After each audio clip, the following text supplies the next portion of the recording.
duha ka tuig na naglabay. Di kang natabuan usa ka masalimuot nga trahedya. Damuan kinabuhi nga nawara. Damuan buhi na nawara kay tungod literal nga natabunan sa tuna. May da mga ginikanan, mga bata nga waray pasalabutan. Ngan mga pamilya nga nabilin, ngan nagluksa para sa nera pamilya nga nawara.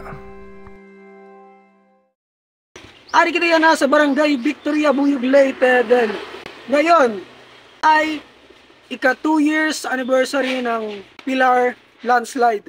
Then pupunta tayo doon ngayong araw. Magbaktas lang kita guys, bugos from Barangay Victory to Barangay Pilar.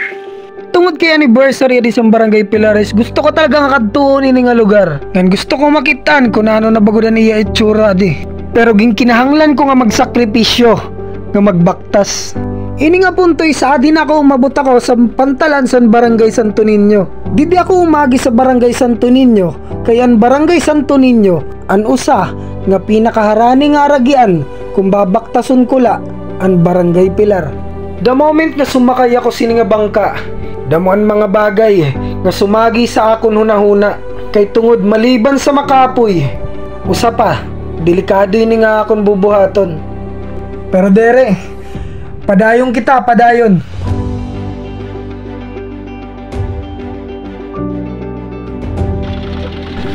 Ari nga punto istikadto na kita sa Barangay Buenavista.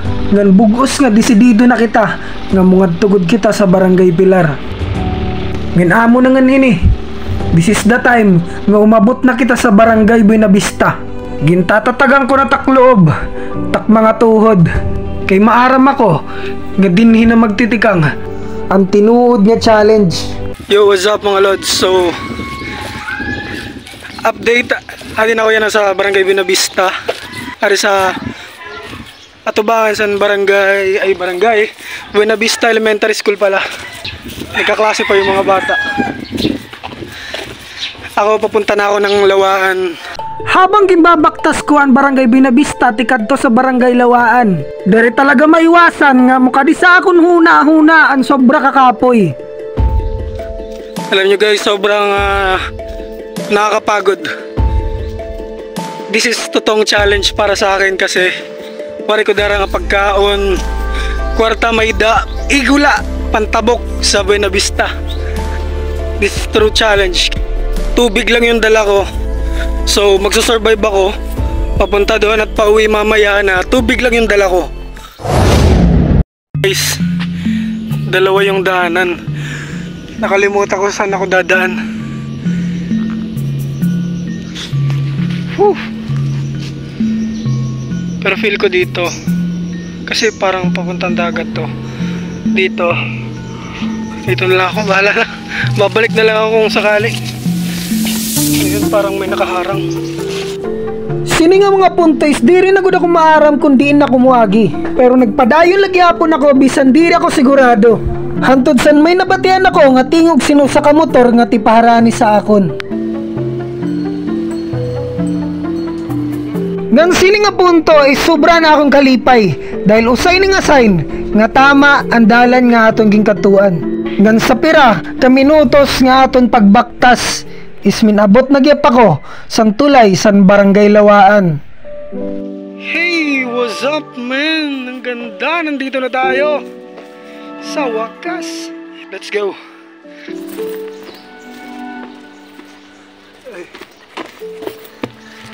Let's go Lawaan. Lawaan na tayo guys. Mag-alas 3 na. Sure ako magagabihan ako.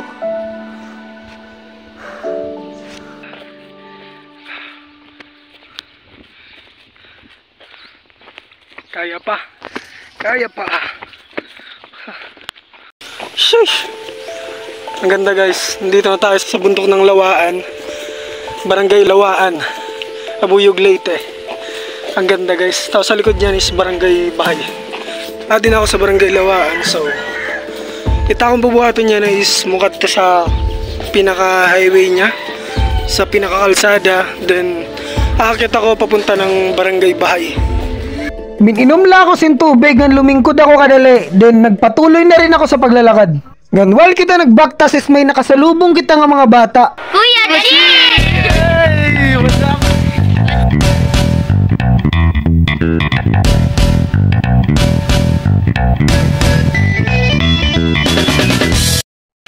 Kasalukuyan inaakyat natin guys an bukid san bahay.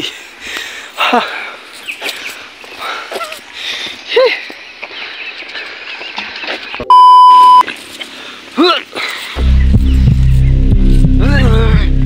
Sini nga punto is tigda na lang ako ngaging kulba. Kay tigda na lang ako nga bagan na dual o bagang ginsuka-suka. Naduduwal ako guys sa sobrang init. Ha. Tsaka pakyat masyado yung daan. Huh. So nagdesisyon na ako nga mag-relax. Didi sang kabot nga san pasaka san barangay bahay. Ari pa ako sa kalgitnaan san pagsaka sa bukid diri sa bahay. Kapoy, sobra. Super materik kasi. Usa nga nagpakuri sa akin is sinina akong sapatos. Steel kasi siya, steel. Gintuyo ko kay maram ako bukid na kagiyan. Malay naton may na mga build or something para di ako madisgasya. Pero madinit mga kadisgasya sa akin. Charot. Pero kaya ni. Relax ako magamay. Uminom lang ako trusin tubig, then nagbaktas na liwat ako. Then sa patuloy ko nga sige baktas, istigda ko nakita, sinhalas nga patay. Halas nga patay na siya. Niligsan nini. Bigla na wala pagod ko guys nung nakita ko yung ahas. Kasi, bayan yan pag pag mo lingkod ako, dida ako na may damo tigda nga masulpot nga halas. Ha, nako. Pero bisan makure, nagpadayon lagyapon ako sa pagbaktas. Hantod san maabot na akon ang barangay bahay. Dito na tayo sa mismong kinatatayuan natin is bahay. Barangay bahay Buyog Leyte. Then pababa na tayo sa mismong barangay nila. Then yung likod ng bundok na to is yung barangay Pilar na mismo. At sa paglalakad ko ay dumating na ako dito sa isang napakagandang tanawin dito sa barangay bahay. At dito nga ay nakapagpahinga ako ng saglit kasama itong mga followers ko pala na to from bahay. At pagkatapos ay wala na naman akong inaksayang oras kaya pumunta na ako ng Pilar. At nang muli ko ngang makita itong barangay Pilar ay para akong bumalik sa nakaraan. 2 taon ang nakalipas.